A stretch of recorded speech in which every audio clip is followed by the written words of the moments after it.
Hello and welcome to episode number 193. This is the Project Management Podcast at pm-podcast.com. I am Cornelius Fichtner. Nice to have you with us. Have you ever had to deal with a sponsor who didn't really understand his or her role on the project? Maybe you only met them once and then they basically told you to please go away and stop bothering them instead of being involved and taking responsibility for what their role on the project really is. And by the way, what exactly is their role on the project? Can we please define that? Yes, we can. To be precise, GAPPS can. And in today's interview, I'm welcoming Bill Duncan to discuss the GAPPS standard for sponsors. This episode of the Project Management Podcast is sponsored by the PM Exam Simulator, because nothing prepares you more for the PMP exam than being able to sit down and take a realistically simulated PMP exam. Go to freeexamsimulator.com, get your free 3-day access, and see for yourself what the PMP exam is like. In this interview, you will not only hear what the GAPPS standard contains in regards to the sponsor role, but you can use it as a means to do a bit of a cross-check on your own projects. Bill Duncan has a lot of valuable insights that you may want to use in the discussions with your sponsors. Bill Duncan is a principal of Project Management Partners, a project management consulting and training firm. He has nearly 30 years of management and consulting experience, including 5 years with a major international consulting firm. He was the primary author of the 1994 and 1996 version of a guide to the project management body of knowledge, the most widely used project management standard in the world. In addition, his process model of project management was used to organize ISO 10006 guidelines for quality in project management. He has helped clients in North America, Latin America, Europe, and Asia improve their organizational performance through better project management. And now, this episode is sponsored by your enjoyment of the interview. The Project Management Podcasts feature interview. Today with William Duncan, Principal of Project Management Partners.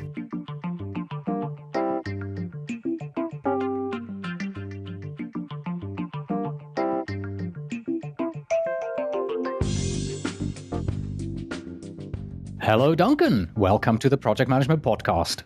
Hello, Cornelius, and thank you. So, why do we need a standard for project sponsors? Okay. Clearly, the role of the sponsor is an important one in the project. Sponsor is the connection between the project and the ongoing permanent stationary organization, whatever you want to categorize that as, the organization that's actually providing the funding for the project. Typically, the project manager is focused on the needs of the project, what has to get done on the project. The sponsor provides a key link to the organization to make sure that the project is going to meet the needs of the organization. Okay, so what is GAPPS then? GAPPS, and what does it stand for? GAPPS stands for Global Alliance for Project Performance Standards. Okay. It's a volunteer organization, professional organization focused on developing standards for roles in project and program management. We have released a project manager standard. We have released a program manager standard. The sponsorship standard will be the third in the list. We're also looking at other areas such as project controls. There's even a consideration for possibly trying to develop something for team members or for specialist roles such as schedulers, cost engineers, risk analysts.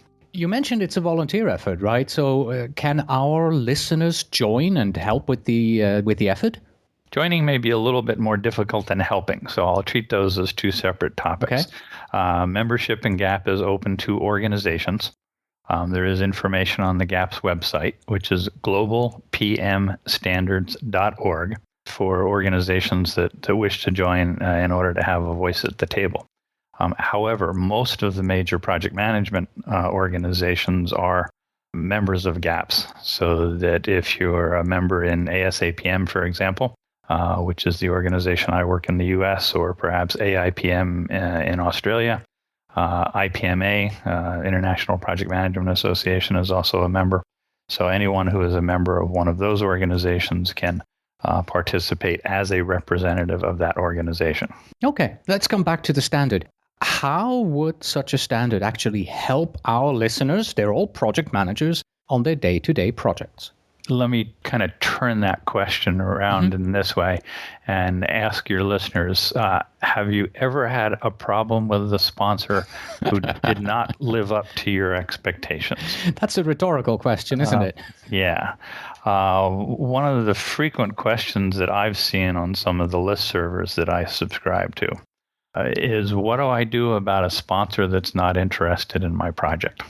Now, I often give that kind of a glib response and say, if the sponsor is not interested, you probably shouldn't be working on the project, and the project probably ought to be canceled. But let's assume that that's not the issue. Very often, a sponsor simply doesn't know what it is they're supposed to do. I have seen a couple of small books on sponsorship. I don't think it's a topic that would merit a huge volume.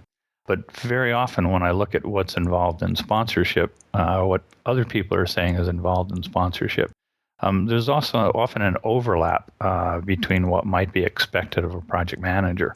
So, for example, establishing a vision for the project. Is that something that should come from the project manager? Is it something that should come from the sponsor? My personal opinion is that a vision needs to be developed by the team working as a group. But in terms of developing a vision, I would probably have an expectation that that would be something that would be an activity that the sponsor might have more experience with. Sponsor might well be more attuned to what the vision and mission of the overall organization are. So they might be better able to contribute to the group's thinking in terms of how does the vision for this project interface with or support the vision for the organization. You've sent me a working draft of the standard. It's a Word document. It's just 3 pages long, and it contains 6 general areas in which sponsors should be active. What I'd like to do now is I'd like to go through these 6 areas, and I'd love to hear your thoughts on what the expectations are for an ideal sponsor on my project. So right. Let me give you just you and your listeners just a little bit of overview of the structure of the standard first, and then we can get into each of the pieces. All of the standards have a consistent format. They have introductory material, which describes a performance-based competency standard. They also have a description of the role that is being addressed. Standards are for a specific role. So when you say a sponsor standard, it means someone who is performing the role of sponsor. Doesn't necessarily have to be a position. The structure of each is the same. We start with units at the upper level. Units describe topics that should make sense, should be recognizable to people who are involved with the role. A unit is broken down into elements. Elements describe specific things that someone performing that role is expected to do. And then below the elements, we have performance criteria. Performance criteria are the way an assessor would look at an individual performing that role to say, are you in fact satisfying the criteria? The criteria that we define are what's called threshold criteria, which means, are you meeting minimum standards? So in this case, an ideal project sponsor for some project managers might be one that's meeting minimum standards. But we're not necessarily talking about what do the best sponsors do. We're talking about what's the minimum threshold. If you want to be viewed as competent, you must be able to satisfy all of these performance criteria. All right. So in that case, the 6 general areas, as I called them, they would be 6 units then from the perspective of this draft here. Okay. So let's go through these 6 units then. The first one is govern the project. Governance has become a very popular topic in business in general and project management in particular over maybe the last 5 or 10 years. Governance is basically about how do decisions get made. In this particular case, the sponsor should be providing oversight of the governance process for the project, making sure that the decision-making framework is defined, is understood, that it's accepted by the project manager and the team, that it's accepted by and understood by the organization as well. For example, I had a case several years ago with a client where a guy came into an organization that was very consensus driven. His style as a project manager was very command and control. The old story of when the project manager says, jump, your only acceptable response is how high. His decision-making process for that organization was clearly unacceptable, clearly inappropriate. The guy lasted, I believe, less than 3 months before he was asked to move along. It wasn't that his process was wrong. It was that his process didn't fit the culture. That's something that a sponsor should be aware of.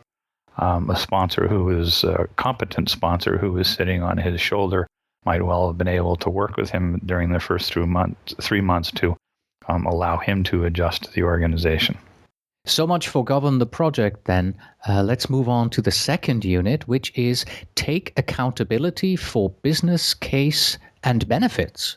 Once again, I think people are getting more comfortable with the idea of a business case, seeing a lot more discussion, a lot more assumptions about the fact that a business case is in fact required for a project. It should be documented, it should be maintained. And if the business case, i.e. the benefits of the project, are not going to be met, we should give serious consideration to canceling the project. In the case of the sponsor's role, the sponsor has to be thinking about what happens when the project is finished. Now, when I teach project management, I encourage project managers to think about that as well. But I try and make it clear that their responsibility is really just to think about it and make sure that other people are worrying the issue. If you take, for example, a software application, project manager is not going to be around when the users are actually using the application. Or if you look at a building, the construction project manager is not going to be on site when people are living in, working in the building. The sponsor is the individual who needs to say, are the user needs going to be met? Is the product of the project, in fact, going to benefit the organization?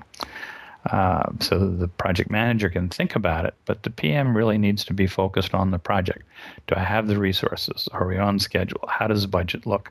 Do we understand the requirements? Have we converted the requirements into an acceptable specification? All of the things that are happening during the life cycle of the project. Sponsor should be thinking past the end of the project, saying, will the organization be able to deal with this? What are the things that have to be addressed in order to make sure that this project is successful along all dimensions? Sponsor needs to be thinking about whether or not the stakeholders understand what the project is driving for, what it's going to deliver. Should be looking to create consensus, not just within the immediate stakeholders that the project manager might be dealing with, but perhaps a wider circle of stakeholders as well. Finally, in terms of the business case, I think the sponsor is the one who really has to accept responsibility for, is it time to kill this project? If you think about what most project managers are taught, how most competent project managers perform, they make every effort to inspire the team to get excited about the project. You want a team to have a feeling that this project is vitally important to the organization, that their efforts are worthwhile, that their efforts are appreciated. When you get people revved up and excited, it can be pretty difficult to step back and say, hey, wait a minute, this project doesn't make sense anymore. That's a role that the project sponsor really has to perform, to be looking at the business case, to be looking at the cost, to be looking at the benefits, and saying, will we get the benefits? Will we get the benefits at a reasonable cost? Will it be beneficial long-term for the organization? It's just so difficult for a project manager or a program manager, for that matter, to step back and really say, does this trip really still make sense? Okay. We're moving on to the third unit here. This one is support progress. And if I translate this correctly, we're now talking about progress of the project, right?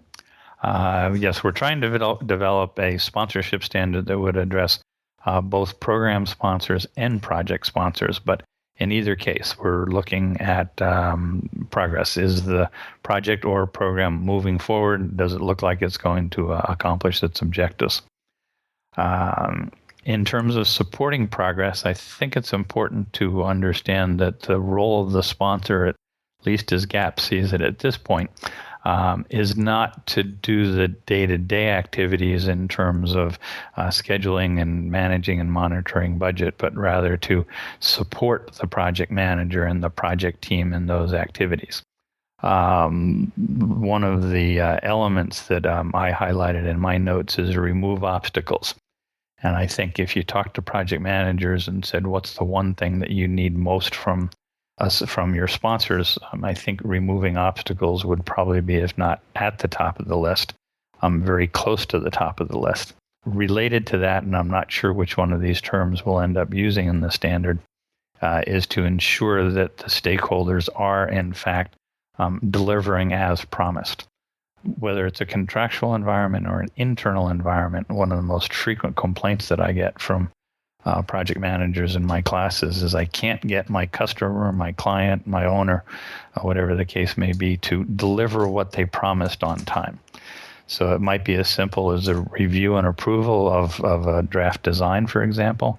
If you've got folks who are involved in software, it might be running the acceptance test to say, yes, the application that you're delivering meets our needs. And while certainly the project manager can contribute to that, because the sponsor is normally part of the user organization, part of the ongoing organization, the sponsor is the one who is in a better position to be able to make that happen, to escalate things up the organization and say, hey, we're developing as an organization, we are doing this project for you. In order to complete the project and satisfy your needs, we need input from you and your people. That's not happening. How do we make this happen? The fourth unit is something that most people can relate to, because everybody always talks about this when we talk about what should a sponsor do: manage internal and external interfaces. Now, by internal, we don't mean internal as within the project. I would see managing the interfaces within the project as certainly being the project manager's role. Here we're talking about internal within the organization. So if the project manager needs additional assistance from their employer, that would be something that I as a project manager would look to my sponsor to assist with. We have similar kinds of things to some of what we talked about in the last unit, making sure that the stakeholders are engaged, that they are providing input when expected, that they are participating to the level that's accepted. I would also expect the sponsor to be doing some work with the customer or user around acceptance criteria, making sure that they make sense, supporting that interface between the project manager and the user or customer. As well, stepping back and looking at roles for the project. Very often the sponsor will have a broader view of the organization, may be able to help the project manager understand what the roles on the project should be. And then along the lines of removing obstacles as well, making sure that the people who are in those roles have the skills and abilities to perform those roles, so that when the project manager does in fact ask for help, they get it from an individual who is capable of providing it. One of the other topics, or one of the other potential elements within this unit that I like, says represent the project to the organization. Obviously, the sponsor role overlaps with the project manager there, but typically the sponsor is going to be someone who's somewhat more senior in the organization, may be better able to send the message to their peers within the organization that, hey, these folks are busting their butts. They're working hard to deliver what's been asked for. They're trying to give you what you need. Let's make sure you appreciate their efforts. One of the hot topics in project management, when you go and read what people write on blogs and in articles, is project leadership. And we're looking at project leadership, obviously, from the perspective of the project manager. And in the GAPPS standard here, the 5th unit is also project leadership. I assume we're talking about a different level of project leadership here, supporting what the project manager already does in his way of leading the project. Is that right? Yes. Once again, it should be support as opposed to replacement. If I'm a sponsor, I certainly don't want to be in the position of having to provide day-to-day leadership to the members of the project team. Before I talk about what the draft standard says about leadership, let me take half a step back and talk a little bit about leadership in general. It's a difficult subject because there are so many different views of it. There's, of course, the question of what's the difference between leadership and management. So that's one of the things that we're wrestling with here. In terms of the standard, what we're looking at is really kind of focused on the idea of vision. As I said earlier in the interview, I would expect that the sponsor may be more in tune with the long-term needs of the organization, may be better able to understand what that vision, what the project or program vision should look like, how it might interface with the vision and mission of the organization. We're not talking here about having the sponsor provide day-to-day leadership to the team in terms of dealing with individual team members on a regular basis, but once again, supporting the project manager. So the vision is a part of it. The second part of it is modeling the appropriate behavior.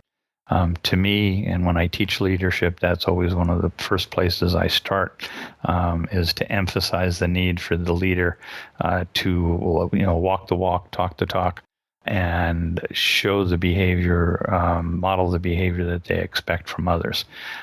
This should help to support building trust within the project, as well as building trust between the project and the organization, the other stakeholders that are involved. We also see the sponsor as being a part of promoting ethical working.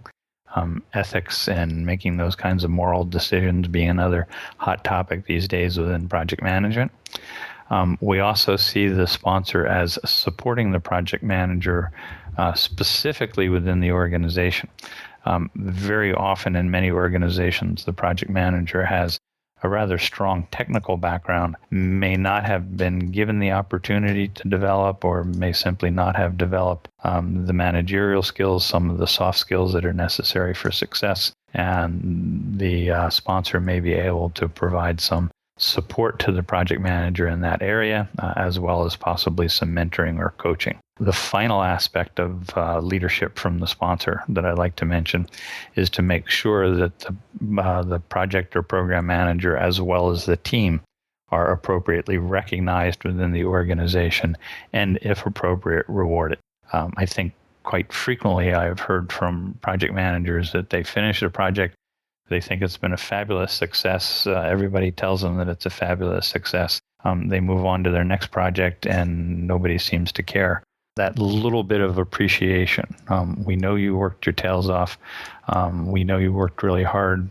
We think you did a fabulous job, and we want to make sure not just that you know it, but that the organization knows it and that the organization tells you that they know it and appreciate it. Yeah, and everybody who's listening to that interview is now nodding vehemently. Yeah, but of course that assumes that they've actually done a good job, but we won't get into that now. Exactly. So the final unit here, the 6th unit, is improvement. Let me mention here something that I probably should have emphasized a little bit earlier on. This is just a draft standard, and as part of the process that we go through, it's entirely possible that many of these things will be resorted or end up in different groups or with different titles. But in terms of improvement, what we're looking at here is really taking the experience of the project and seeing that it is used to provide improvement for the project or program manager and their team, but as well as within the organization. One of the things that I have seen most frequently within organizations that have attempted to implement a lessons learned process is that the teams get frustrated because they are able to identify lessons that will help improve project operations. But there are often issues that come up that are systemic in nature, that they rest with the organization, making assignments of properly skilled people, seeing that the resources are available to the project as scheduled. All those types of things are points that are often identified as lessons learned with the project. And then the project team members get frustrated because there's no action. You really get tired of learning the same lesson 8 times, and it tends to make the lessons learned process less pleasant. It creates a perception that lessons learned is not valuable because it's not valued. So in terms of the sponsorship role, I certainly personally see that as absolutely fundamental to the sponsor, is to make sure that the things that are systemic or organizational in nature get communicated to the proper parties and get addressed in some way. If it's truly impossible to address them, then at a minimum, the sponsor needs to provide that feedback to the team to say, we understand that you'd like the organization to function in this way. It's not going to, but it isn't that we're rejecting or ignoring the input. It's just, we don't have the resources at this point to address it. All right. So as a quick review, the 6 units that we looked at are: govern the project, take accountability for business case and benefits, support progress, manage internal and external interfaces, provide leadership, and just finally we've heard about improvement. And there you mentioned that this is a draft and things may change. So where are you right now in the process of developing the standard, and when do you hope to have it complete? Okay. We're fairly early in the development of the process. We're trying to accelerate the development of the standard and have it done more quickly than what we've done in the past. The first draft, the one that you and I have been looking at, was developed in Montreal last June. I've got a group of volunteer writers who are working to go through the units and elements, make sure that they make sense. Develop performance criteria for each of the elements. That's a key aspect of drafting a standard of this kind, is saying, if you look at an element, for example, just to illustrate the process, the last one we were talking about, what I have written for the element says, ensure that organizational level learning from the program or project is communicated and actioned. The next step in the development of the standard is to say, okay, what specific observable results and behaviors might we look for to determine that the sponsor had in fact ensured organizational level learning? So that's the process that we're in right now. I'm hoping to have a reasonably complete draft of performance criteria for the next GAPPS meeting, which is scheduled in Brisbane, Australia in October. The details for that meeting should be on the GAPPS website. If anybody is interested in swinging by Australia on their way home from the earthquake in New York, we'd be happy to have you there. And like I say, the information to sign up for that meeting is available on the GAPPS website. And I'm hoping that after reviewing the material at that meeting, that we will be ready to publish an exposure draft, a publicly reviewable draft, before the end of this year. Okay. Critical question at this point. Once it is complete, do you really feel that sponsors will, pick it up, read it, and follow the recommendations that you have laid out? Well, let's put it this way. There's always got to be a little bit of wishful thinking here. Yeah. Wouldn't do any of this work. I think what you'll see is a couple of things. And again, let me take half a step back and talk about one of my clients who was trying to create a program management role. They had not had program managers in the past, and they called and said, what do you think we should do? How should we go about this? And I said, well, why don't you start, since you got one person you want to have as a program manager. So why don't you start by taking a look at the GAPPS program manager standard and, see what that tells you, see if that helps. And I didn't hear from him again for actually almost a couple of months. So I called to say what's going on. And I talked to the woman who'd been assigned as program manager, and she said, GAPPS standard is great. Basically told me everything that I need to know. I'm using it to organize my life. I'm using it to communicate what I'm doing to the other people who are involved in the program. My boss loves it. My boss is using it to evaluate my performance. The reason we didn't get back to you is once you referred us to the GAPPS standard, we didn't really need any additional help. Disappoints my revenue stream, of course, but I'm delighted for the client. In terms of the sponsorship standard, I expect that competent sponsors will promote it within the organization. I expect that some organizations may offer certification as a sponsor. I don't expect sponsorship certification to be a big seller. I expect that this will be something that is used by organizations to develop their sponsors, to make sure that sponsors understand what their role is. And then the organizations themselves internally may use this to evaluate the performance of sponsors. I think where sponsors are often more senior in the organization, for a project manager to go to a sponsor and say, here's what you should be doing, is probably a recipe for disaster on the part of the project manager. People who are above you in the organization are generally not too fond of being told what to do. On the other hand, if they can find a more constructive way to introduce the concept, here's a GAPPS standard. This is saying what GAPPS expects of the sponsor. Perhaps you and I could sit down with it, and you could tell me if this is what you are planning to do for me so that my expectations are set properly. Or if you have a good relationship with the sponsor already, that sponsor is generally competent, then I think opening the conversation with that sponsor and saying, hey, here's something that I think would benefit all of our projects. I don't think I'm the one to drive it into the organization. Why don't you take a look at it? To me, I think that's probably the best strategy for most PMs. Wonderful. And I think that's also a good way of bringing it back to what you have said at the very beginning, when people are complaining and saying, what should I do if my sponsor isn't sponsoring? So now they have your view of this and they can move forward and bring the sponsor into the fold of the project, hopefully. Yeah, but again, if the sponsor isn't sponsoring and the project manager hands them a standard and says, okay, dummy, here's what you're supposed to be doing. Not going to help much. It's probably not going to help the relationship. So presentation has a whole lot to do with it. All right. So final question for you here.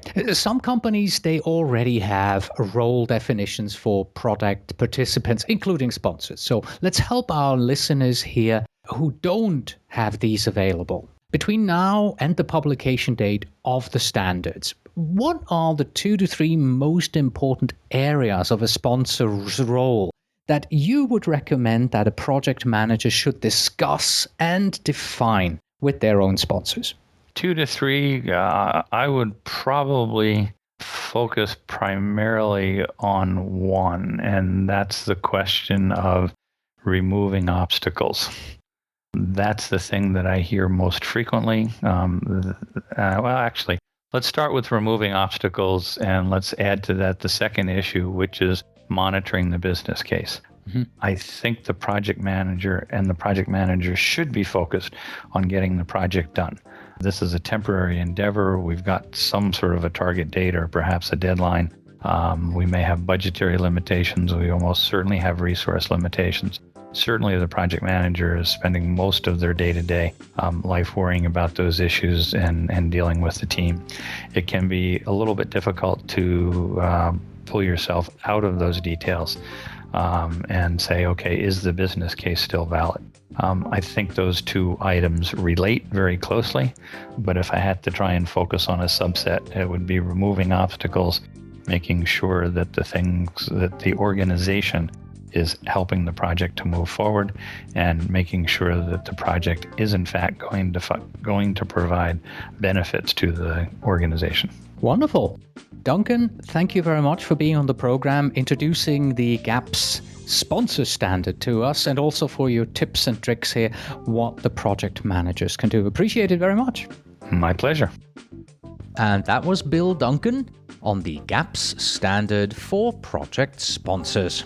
That's it for today. Thank you very much for listening. As always, you can find us on the web at pm-podcast.com. If you are preparing for your PMP exam, then the best way to calm the butterflies in your stomach is to simply take a practice exam. Our PMP exam simulator offers you 9 such practice exams. To see how it works and take a free test drive, please go to freeexamsimulator.com. Please send your emails to info@pm-podcast.com, and when you write, please tell me where in the world you are writing from. And finally, we have this. A project sponsor is somebody who tells you what they want the day you give them what they have asked for. Until next time.